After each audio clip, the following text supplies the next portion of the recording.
Hi friends, എല്ലാവർക്കും എൻ്റെ ചാനലിലേക്ക് വീണ്ടും സ്വാഗതം.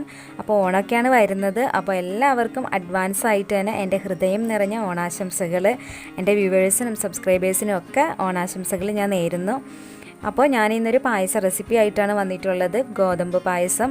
അപ്പോൾ ഗോതമ്പ് വെച്ചിട്ട് വളരെ ഈസി ആയിട്ട് എങ്ങനെ നമുക്ക് പായസം ഉണ്ടാക്കാമെന്നും അതുപോലെ തന്നെ നല്ല ടേസ്റ്റി ആയിട്ട് എങ്ങനെ ഉണ്ടാക്കാമെന്നും നമുക്ക് നോക്കാം.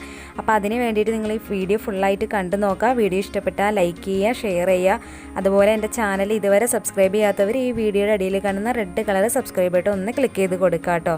സബ്സ്ക്രൈബ് ചെയ്യൽ ഫ്രീ ആണ്. അപ്പോൾ എല്ലാവരും ഒന്ന് സബ്സ്ക്രൈബ് ചെയ്യുക. അപ്പോൾ നമുക്ക് വീഡിയോയിലോട്ട് പോകാം. ഇതിനായിട്ട് നമുക്ക് നുറുക്ക് ഗോതമ്പാണ് ആവശ്യമായിട്ടുള്ളത്. ഒരു 250 ഗ്രാം നുറുക്ക് ഗോതമ്പ് ഞാൻ എടുത്തിട്ടുണ്ട്. ഇതൊരു 2-3 മണിക്കൂർ ഞാൻ വെള്ളത്തിൽ കുതിർത്തി എടുത്തേക്കുന്നതാണ് കേട്ടോ. നിങ്ങളിങ്ങനെ കുതിർത്തി എടുക്കുകയാണെങ്കിൽ പെട്ടെന്ന് തന്നെ നമുക്കൊരു വിസിലിൽ തന്നെ ഇത് വെന്ത് കിട്ടും. കുതിർത്തി എടുക്കുന്നില്ലെങ്കിൽ ഒരു 3 വിസിൽ അടിച്ച് കഴിഞ്ഞാൽ ഇത് നന്നായിട്ട് വെന്ത് തന്നെ കിട്ടും കേട്ടോ. അപ്പോൾ നിങ്ങൾ കടയിലൊക്കെ വീറ്റ് ബ്രോക്കൺ അല്ലെങ്കിൽ നുറുക്ക് ഗോതമ്പ് പറഞ്ഞു കഴിഞ്ഞാൽ നമുക്ക് കിട്ടും. അപ്പോൾ അത് നന്നായിട്ട് വാഷ് ചെയ്തിട്ട് ഞാനത് കുക്കറിലേക്ക് ചേർത്ത് കൊടുക്കുകയാണ്. നിങ്ങൾക്ക് വേണമെങ്കിൽ ഒരു പാത്രത്തിൽ വേവിച്ചെടുക്കുക. അപ്പോൾ നിങ്ങൾക്ക് കറക്റ്റ് വേവ് നോക്കിയിട്ട് ഇറക്കുകയും ചെയ്യാം. ഞാൻ ഏകദേശം ഇവിടെ കുക്കറിലാണ് വേവിക്കണത്. ഇതിലേക്ക് ഞാൻ കഴുകി വൃത്തിയാക്കിയിട്ട് ചേർത്ത് കൊടുക്കുകയാണ്. ഇനി ഇതിലേക്ക് വെള്ളം ഒഴിക്കുമ്പോൾ ഒരു കാര്യം ശ്രദ്ധിക്കണം. ഗോതമ്പിൻ്റെ കുറച്ച് മുകളിലായിട്ട് തന്നെ നിങ്ങൾ വെള്ളം ഒഴിച്ച് കൊടുക്കണം, അല്ലെങ്കിൽ ചിലപ്പോൾ അടി പിടിക്കാൻ സാധ്യതയുണ്ട്. അപ്പോൾ നിങ്ങൾ അത് ശ്രദ്ധിക്കുക. കാരണം ഗോതമ്പ് കുറച്ച് എന്താ പറയുക, കുക്കായി കഴിയുമ്പോൾ ഒരുപാട് ക്വാണ്ടിറ്റി ആവും. അപ്പോൾ അത് നിങ്ങൾ ശ്രദ്ധിക്കുക. നന്നായിട്ട് തന്നെ മുകളിൽ വെള്ളം നിൽക്കണം. എന്നിട്ട് ഒരു വിസിലടിച്ച് കഴിയുമ്പോൾ നമുക്ക് ഫ്ലെയിം ഓഫ് ചെയ്ത് വയ്ക്കാം. എയർ പോയതിന് ശേഷം നമുക്ക് തുറന്നാൽ മതി. അപ്പോൾ നന്നായിട്ട് പാകത്തിന് നമുക്ക് വെന്ത് കിട്ടും. അപ്പോൾ അത് വേവുന്ന സമയം കൊണ്ട് നമുക്ക് തേങ്ങ ചിരകിയെടുക്കാം. ഞാൻ 2 തേങ്ങ ഫുള്ളായിട്ട് ചിരകി എടുത്തിട്ടുണ്ട്. അപ്പോൾ അത് തേങ്ങാപ്പാൽ ഉള്ള തേങ്ങയാണെന്നൊന്നും നിങ്ങൾ ശ്രദ്ധിക്കണം കേട്ടോ. അപ്പോൾ 2 തേങ്ങ എന്നൊന്നും അളവ് പറഞ്ഞിട്ട് കാര്യം ഉണ്ടാവില്ല. ഞാൻ ഏകദേശം ഒരു 3 കപ്പ് ഒന്നാം പാലും ഒരു 7 കപ്പ് രണ്ടാം പാലുമാണ് ഞാൻ ഇതിലേക്ക് എടുക്കുന്നത്. അപ്പോൾ അതനുസരിച്ചിട്ട് പാലില്ലെങ്കിൽ നിങ്ങൾ തേങ്ങ കൂടുതൽ എടുക്കുക. തേങ്ങ കൂടുതൽ എടുത്താലാണ് നല്ല ടേസ്റ്റ് ഉണ്ടാവുക. ഇനി നമുക്ക് ശർക്കര ഉരുക്കിയെടുക്കണം. ഞാനിവിടെ 650 ഗ്രാം ശർക്കര എടുക്കുന്നുണ്ട്. 500 ഗ്രാമൊക്കെ മതി. പക്ഷേ ഈ ശർക്കരയ്ക്ക് കുറച്ച് മധുരം കുറവാണ്. അതുകൊണ്ടാണ് ഞാൻ ഒരു 650 ഗ്രാമൊക്കെ എടുത്തേക്കുന്നത്. അപ്പോൾ നിങ്ങൾ നല്ല കളറുള്ള ശർക്കര എടുക്കുക. അതുപോലെ മധുരം കുറവുള്ളതാണെങ്കിൽ അതനുസരിച്ചിട്ട് ശർക്കര കൂടുതൽ ചേർക്കുക. കാരണം പായസത്തിന് മധുരം കുറവായിട്ടുണ്ടെങ്കിൽ നല്ല ടേസ്റ്റ് കിട്ടില്ല.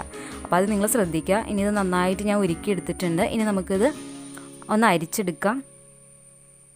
നല്ല മധുരമുള്ളതാണെങ്കിൽ അതനുസരിച്ചിട്ട് നിങ്ങൾ 500 ഗ്രാമിലൊക്കെ കുറയ്ക്കാം. എന്നാൽ മധുരം കുറവാണെങ്കിൽ അതനുസരിച്ച് കൂട്ടാം കേട്ടോ. അപ്പോൾ ഞാൻ അരിച്ചെടുത്തിട്ടുണ്ട്. ഇനി നമുക്കിതിലേക്ക് 1 ടീസ്പൂൺ അല്ലെങ്കിൽ 1.5 ടീസ്പൂൺ ഏലക്കാപ്പൊടി, 1.5 ടീസ്പൂൺ നല്ല ജീരകം പൊടിച്ചത്, 1/2 ടീസ്പൂൺ ചുക്കുപൊടി, അണ്ടിപ്പരിപ്പ്, മുന്തിരി, തേങ്ങാക്കൊത്ത്, ഇതൊക്കെ നിങ്ങളുടെ ഇഷ്ടത്തിനുള്ള ക്വാണ്ടിറ്റി എടുക്കുക കേട്ടോ. പിന്നെ നെയ്യ് കുറച്ചധികം വേണം. പിന്നെ ആവശ്യത്തിന് ഒരു നുള്ളു ഉപ്പ്. അപ്പോൾ നമ്മൾ പായസം ഉണ്ടാക്കാൻ വേണ്ടിയിട്ട് നല്ല അടി കട്ടിയുള്ള നല്ലൊരു പാത്രം എടുക്കുക. ഉരുളിയോ അല്ലെങ്കിൽ ഒരു നോൺ സ്റ്റിക്ക് പാനോ ഏത് വേണമെങ്കിലും എടുക്കാം. അപ്പോൾ എൻ്റെ കയ്യിലുള്ള ഉരുളി ചെറുതായതുകൊണ്ട് ഞാൻ ഒരു നോൺ സ്റ്റിക്ക് പാനാണ് എടുത്തേക്കുന്നത്. അപ്പോൾ അതിലേക്ക് നമുക്ക് ആദ്യം നെയ്യ് ചേർത്ത് കൊടുക്കണം. ഒരു 2-3 ടേബിൾ സ്പൂൺ മൊത്തത്തിൽ ഞാൻ ഇതിലേക്ക് ചേർത്ത് കൊടുക്കുന്നുണ്ട്. ഇനി നമുക്ക് ഈ ഗോതമ്പ് നന്നായിട്ടൊന്ന് നെയ്യിൽ വഴറ്റിയെടുക്കണം. അപ്പോൾ ഞാൻ ഇതിന് ഇടയ്ക്കിടയ്ക്ക് ഓരോ ടീസ്പൂൺ നെയ്യ് ചേർത്ത് കൊടുത്തിട്ടാണ് ഞാൻ വഴറ്റിയെടുക്കുന്നത്. അപ്പോൾ നിങ്ങളും അതുപോലെ നിങ്ങളുടെ ഇഷ്ടത്തിന് നിങ്ങൾക്ക് നെയ്യ് ചേർത്ത് കൊടുക്കാം. അപ്പോൾ നന്നായിട്ട് വഴറ്റി കഴിയുമ്പോൾ നമുക്കിതിലേക്ക് നമ്മൾ ഉരുക്കി വെച്ചിരിക്കുന്ന ശർക്കരപ്പാനിയും കൂടി ചേർത്ത് കൊടുക്കാം. ശർക്കരപ്പാനി ചേർത്ത് കൊടുത്തിട്ട് നന്നായിട്ടൊന്ന് മിക്സ് ചെയ്തെടുക്കണം. എന്നിട്ട് ഇതിലെ വെള്ളമൊക്കെ നന്നായിട്ട് നമുക്ക് വരട്ടിയെടുക്കണം. നന്നായിട്ട് വരട്ടിയെടുക്കണം എന്നുള്ളവർക്ക് നന്നായിട്ട് വരട്ടിയെടുക്കാം. ഏകദേശം അത്യാവശ്യം വെള്ളം വറ്റുന്നത് വരെ ഞാൻ ഇത് വരട്ടിയെടുക്കുന്നുണ്ട്.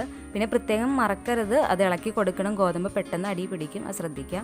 അപ്പോൾ ആ സമയം കൊണ്ട് നമുക്ക് നമ്മൾ തേങ്ങാക്കൊത്തും അണ്ടിപ്പരിപ്പ് മുന്തിരിയൊക്കെ നമുക്ക് നെയ്യിൽ വഴറ്റിയെടുക്കാം. അപ്പോൾ ഈ നെയ്യും ഞാൻ ആ പായസത്തിലേക്ക് അവസാനം ചേർത്ത് കൊടുക്കുന്നുണ്ട് കേട്ടോ. നിങ്ങളുടെ ഇഷ്ടത്തിന് ഇതിൻ്റെയൊക്കെ ക്വാണ്ടിറ്റി നിങ്ങൾക്ക് കൂട്ടുകയും കുറയ്ക്കുകയോ ഒക്കെ ചെയ്യാം കേട്ടോ. അതൊക്കെ നിങ്ങളുടെ ഇഷ്ടം പോലെ. അപ്പോൾ ഏകദേശം നമ്മുടെ ശർക്കരയൊക്കെ നന്നായിട്ട് വരട്ടി എടുത്തിട്ടുണ്ട്. വെള്ളമൊക്കെ വറ്റി വന്നിട്ടുണ്ട്. ഇതിലേക്ക് നമുക്ക് രണ്ടാം പാല് ചേർത്ത് കൊടുക്കാം. രണ്ടാം പാല് ഞാൻ പറഞ്ഞല്ലോ 7 കപ്പ്. ഈ കപ്പ് എന്ന് ഉദ്ദേശിക്കുന്ന മെഷർമെൻറ്റ് കപ്പാണ്. ഞാൻ പറഞ്ഞിട്ടുണ്ടല്ലോ, കപ്പില്ലെങ്കിൽ സാധാ ഒരു സ്റ്റീൽ ഗ്ലാസ്സൊക്കെ കറക്റ്റ് അളവായിരിക്കും. അപ്പോൾ ഒരു 7 ഗ്ലാസ് ഞാൻ ചേർത്ത് കൊടുത്തിട്ടുണ്ട്. ഇനി നമുക്ക് നന്നായിട്ട് ഇതിൻ്റെ വെള്ളമൊക്കെ വറ്റിച്ചെടുക്കാം. അപ്പോൾ നിങ്ങൾക്ക് ഈ സമയത്താണ് നിങ്ങളുടെ പായസം എത്ര തിക്ക് വേണമെന്ന് നിങ്ങൾക്ക് തീരുമാനിക്കേണ്ടത്. അപ്പോൾ നിങ്ങൾ വാഴയിലയിലൊക്കെ ഇങ്ങനെ ഒഴിച്ചിട്ട് പപ്പടവും പഴമൊക്കെ കൂട്ടി ചേർത്ത് കഴിക്കുന്ന ആൾക്കാരാണെങ്കിൽ നിങ്ങൾ അതനുസരിച്ചിട്ട് ഇതിൽ തേങ്ങാപ്പാൽ 2ാം പാൽ നന്നായിട്ട് വറ്റിച്ചെടുക്കണം. അപ്പോൾ നമ്മൾ 1ാം പാൽ മിക്സ് ചെയ്തിട്ട് നമ്മൾ പിന്നെ എന്താ പറയുക തിളപ്പിക്കില്ല അധികം. അപ്പോൾ ഈ സമയത്ത് നിങ്ങൾ അതനുസരിച്ചിട്ട് തിക്കാക്കി എടുക്കുക കേട്ടോ. 1ാം പാലും കൂടെ ചേർക്കാനുള്ളതാണെന്ന് ഓർത്തിട്ട് ഇത് തിക്ക് ആക്കി എടുക്കാം. ഞാൻ ഏകദേശം എന്താ പറയുക ഗ്ലാസ്സിൽ ഒഴിച്ച് കുടിക്കാൻ പാകത്തിനാണ് ഈ പായസം എടുക്കുന്നത്. അപ്പോൾ ഇത് നന്നായിട്ട് തിളയ്ക്കണ സമയത്ത് നമുക്ക് മറ്റേ പൊടികൾ ചേർത്ത് കൊടുക്കാം. ഏലക്കാപ്പൊടി, ചുക്കുപൊടി, നല്ല ജീരകം പൊടിച്ചത്. നല്ല ജീരകം വറുത്ത് പൊടിച്ചതല്ല, സാധാ പൊടിച്ചതാണ്. അപ്പോൾ ഇതൊക്കെ നിങ്ങൾ ചേർത്ത് കൊടുക്കുക. ഞാനൊരു 1.5 ടീസ്പൂൺ വെച്ച് ചേർക്കുന്നുണ്ട്. എന്നിട്ട് ഇത് നിങ്ങൾ ടേസ്റ്റ് ചെയ്ത് നോക്കുക. പായസം ടേസ്റ്റ് ചെയ്ത് നോക്കുമ്പോൾ ഇതിൻ്റെ ഫ്ലേവർ നന്നായിട്ട് കിട്ടണില്ലെങ്കിൽ നിങ്ങൾ ഏതാണോ വേണ്ടത് അതനുസരിച്ചിട്ട് നിങ്ങൾക്ക് ചേർത്ത് കൊടുക്കാം. അത് ടേസ്റ്റ് ചെയ്ത് നോക്കുമ്പോൾ ഓരോരുത്തരുടെ ടേസ്റ്റ് അനുസരിച്ചിട്ട് അത് കൂടുതൽ ചേർത്ത് കൊടുക്കുക കേട്ടോ. ഇനി ഇത് നന്നായിട്ട് മിക്സ് ചെയ്ത് കൊടുക്കുക, കട്ടയൊക്കെ കെട്ടി കിടക്കാതെ. നന്നായിട്ട് തിളച്ച് ഏകദേശം 2ാം പാൽ നന്നായിട്ട് വറ്റി വരുമ്പോൾ നമുക്ക് ഇതിലേക്ക് 1ാം പാൽ ചേർത്ത് കൊടുക്കേണ്ടത്. അപ്പോൾ ഞാൻ ഏകദേശം ഞാൻ പറഞ്ഞല്ലോ, ഞാൻ ഗ്ലാസ്സിൽ ഒഴിക്കാൻ പാകത്തിന് ഒരു ലൂസിലാണ് ഇത് എടുക്കുന്നത്. പിന്നെ കുറച്ച് ഇത് തിക്കാവും, പായസം തണുത്ത് കഴിയുമ്പോൾ കുറച്ച് തിക്കാവും. അപ്പോൾ അതനുസരിച്ചിട്ടും ലൂസിൽ നിങ്ങൾ എടുക്കുക. അപ്പോൾ ഞാനിതിലേക്ക് 1ാം പാൽ ചേർത്ത് കൊടുത്തിട്ടുണ്ട്. നമ്മുടെ 2ാം പാലൊക്കെ നന്നായിട്ട് കുറുകി വന്നപ്പോൾ ഞാൻ ഇതിലേക്ക് 1ാം പാൽ ചേർത്ത് കൊടുത്തിട്ടുണ്ട്. നമ്മുടെ ഈ സൈഡിലേക്ക് ഇങ്ങനെ പറ്റി പിടിച്ചിരിക്കുന്നതൊക്കെ നല്ല ടേസ്റ്റായിരിക്കും കേട്ടോ. നിങ്ങൾക്ക് ഈ ഗസ്റ്റൊക്കെ വരുമ്പോൾ ആണെങ്കിൽ നിങ്ങളിങ്ങനെ ഇതുപോലെ ചെയ്തിടണ്ട, ഇങ്ങനെ പാട കെട്ടി മാതിരി കിടക്കും. നമ്മൾ വീട്ടിൽ ഉപയോഗിക്കുമ്പോഴാണെങ്കിൽ അതൊന്നും കുഴപ്പമില്ലല്ലോ. അപ്പോൾ ഇനി 1ാം പാൽ ചേർത്തിട്ട് നന്നായിട്ട് തിളപ്പിക്കരുത്. ഇതുപോലെ നല്ല ചെറിയ ചെറിയ തിളയല്ല, വലിയ വലിയ തിള വന്നു കഴിയുമ്പോൾ നമുക്കിത് ഫ്ലെയിം ഓഫ് ചെയ്തിട്ട് നമ്മൾ വറുത്ത് വെച്ചിരിക്കുന്ന സാധനങ്ങളെല്ലാം ഇതിലേക്ക് ചേർത്ത് കൊടുത്ത് നമുക്ക് യോജിപ്പിച്ചെടുക്കാം. അപ്പോൾ നമ്മുടെ ടേസ്റ്റിയായ ഈസിയായ ഗോതമ്പ് പായസം ഇവിടെ റെഡി ആയിട്ടുണ്ട്. എല്ലാവരും ഒന്ന് ട്രൈ ചെയ്ത് നോക്കുക. ഓണത്തിന് എല്ലാവരും ഒന്ന് ട്രൈ ചെയ്ത് നോക്കിയിട്ട് നിങ്ങളുടെ ഫീഡ്ബാക്ക്സ് അറിയിക്കുക. അപ്പോൾ ഇതുപോലുള്ള വിഭവങ്ങളായിട്ട് വീണ്ടും വരാം. അതുവരെ ഓക്കെ, ബൈ, താങ്ക് യു.